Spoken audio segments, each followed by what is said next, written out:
역사상 이런 일이 단 한 번도 없었기에 우리가 역사상 가장 큰 부자가 될 수 있는 기회가 되지 않을까 그렇게 생각이 됩니다. 안녕하세요. 재테크 읽어주는 파일럿입니다.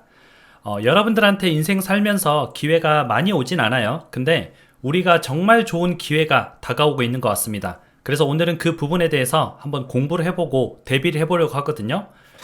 보통은 이제 기회라는 뜻은 위기랑 같이 옵니다. 그 위기를 우리가 잘 알고 이해하고 있으면 좋은 투자로 기회로 만들 수도 있습니다. 그러면 오늘은 그 부분에 대해서 한번 이야기를 해볼 텐데요. 바로 미국의 부도입니다. 미국의 디폴트.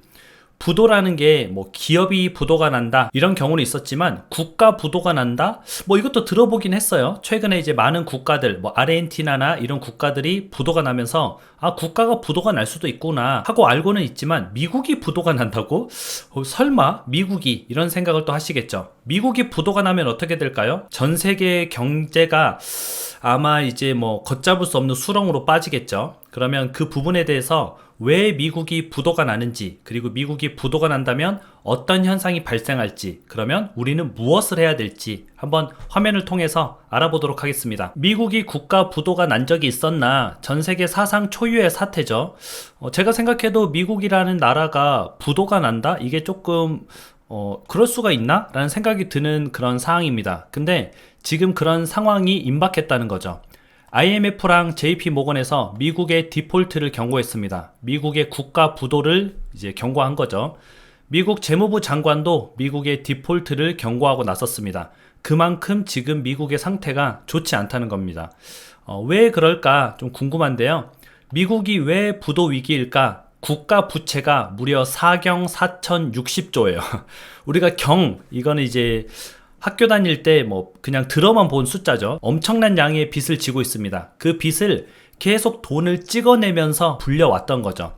근데 이게 뭐 한도 끝도 없이 불릴 수 있을까? 물론 안 되겠죠. 어느 순간에 다다르면은 한 번은 이렇게 빵 하고 터질 수 있는 겁니다.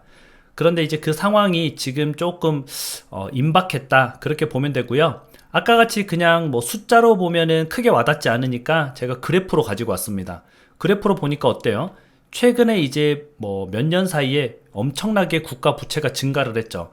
물론 이제 코로나로 인해서 증가한 것도 있지만 그 전부터 2000년 초반부터 빚이 이제 엄청나게 급증을 하기 시작한 거예요. 그 급증한 빚이 지금 무려 4경에 달하고 있다. 그렇게 보면 될 것 같습니다. 이 빚이 만기가 있는데요. 6월 5일입니다. 6월 5일까지 부채 한도를 증액하지 않으면은 만기가 연장이 안 돼요. 자, 갚아야 되는 거죠. 근데 못 갚죠. 실은 못 갚습니다. 지금까지 미국이 부채 한도를 78차례나 연장을 했습니다. 계속 연장하고 계속 늘리고 이렇게 한 거죠. 왜냐면 뭐 갚을 수는 없으니까 당장 4경을 어떻게 갚아요? 못 갚죠. 물론 이번에도 그렇게 하면 되겠죠. 근데 이번에는 보름 가까이 시한이 다가왔는데도 불구하고 아직 그 협의가 이루어지지 않은 거죠. 그래서 협의가 이제 6월 초까지 이루어지지 않으면은 뭐 미국은 국가 부도 처리가 되는 겁니다. 지금 현재 이제 정부랑 공화당이 줄다리기를 하고 있죠. 불과 보름밖에 시한이 안 남았는데 지금 상황에서 이게 뭐 협의가 될 것 같긴 하지만 우리가 그래도 알고는 있어야죠. 협의가 안 되면 국가 부도구나 라는 건 알고는 있어야 됩니다. 근데 지금까지는 계속 협의를 해줬으니까 협의가 되지 않을까 라고 좀 생각은 하고 있는데 알고는 있어야 된다는 거죠. 미국이 그러면 국가 부도가 오면 어떻게 될까? 미국이 디폴트가 오면은 전 세계 경제 위기가 오죠. 아까 앞에서 말했던 대로 IMF, JP모건이 미국이 국가 부도를 맞게 되면은 전 세계 경제가 침체가 온다. 일어서기 힘들 만큼 이제 엄청난 침체가 온다는 거죠. 국가 부도가 뭐 길지 않더라도 그냥 국가 부도 처리되고 뭐 한 두세 달 만에 이제 그래 뭐 증액하자 해서 마무리가 된다고 하더라도 3개월만 지속돼도 증시가 45% 폭락합니다. 거의 절반 가까이 폭락하죠. GDP는 6.1% 폭락을 하고요. 일자리는 830만 개가 사라집니다. 엄청난 핵폭탄이 떨어지는 거죠. 그래서 우리가 좀 알고 있어야 돼요. 물론 국가 부도가 되지 않을 거지만 국가 부도가 뭐 짧게 2, 3개월만 온다고 하더라도 이런 현상이 일어날 수 있구나 라고 알면 되고요. 이거에 대비해서 월가에서는 매일 긴급회의를 합니다. 월스트리트에 있는 대형 은행들에서는 매일 긴급회의를 하고요. 투자사들도 JP모건 같은 경우도 전시 상황에 준한 회의를 하고 있어요. 21일부터는 하루에 3번 이상 회의를 하겠다고 해요.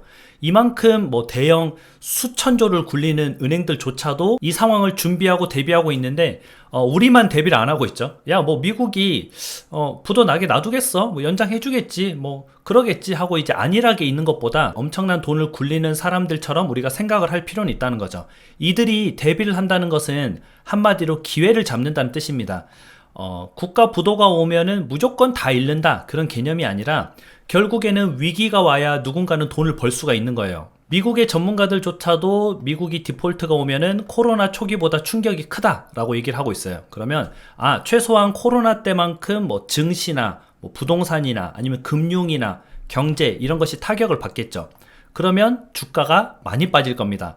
주가가 많이 빠지면은 어떻게 되겠어요? 이걸 준비한 사람들은 매우 저렴한 가격에 우량한 주식을 살 수가 있는 겁니다. 박연 세일이죠. 그래서 지금 미국에 있는 많은 투자회사나 대형 은행들 이런 곳들이 준비하는 것은 위기가 오니까 우리 다 죽었다 이런 걸 준비하는 게 아니라 위기가 올 수도 있구나, 그 위기 속에서 우리가 공부하고 준비하고 있으면은 이게 엄청난 또 부를 이룰 수 있는 한 가지 지렛대, 사다리 역할을 하겠구나 라고 해서 준비를 하는 겁니다.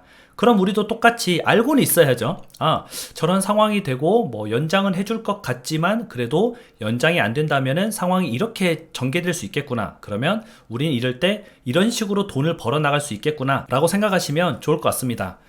오늘 방송하는데 눈이 자꾸 떨려요. 마그네슘이 조금 부족한 것 같은데 아무튼 여러분들 좀 이해해 주시고요. 오늘도 짧고 간단하게 이런 부분에 대해서 알아봤고요. 6월 초에 또 미국이 저 부채를 증액하는지 그 부분도 한번 유심히 지켜보도록 하겠습니다. 미국이 또 우리한테 기회를 줄 수도 있어요. 인생은 살면서 기회가 계속 옵니다. 근데 그 기회를 내가 잡느냐 못 잡느냐, 이건 내가 공부를 하느냐 안 하느냐 그거거든요. 그래서 앞으로 계속 공부를 해서 여러분들하고 좋은 기회를 잡아보도록 하겠습니다. 그럼 오늘 하루도 행복한 하루 보내세요. 다음에 다시 만나요.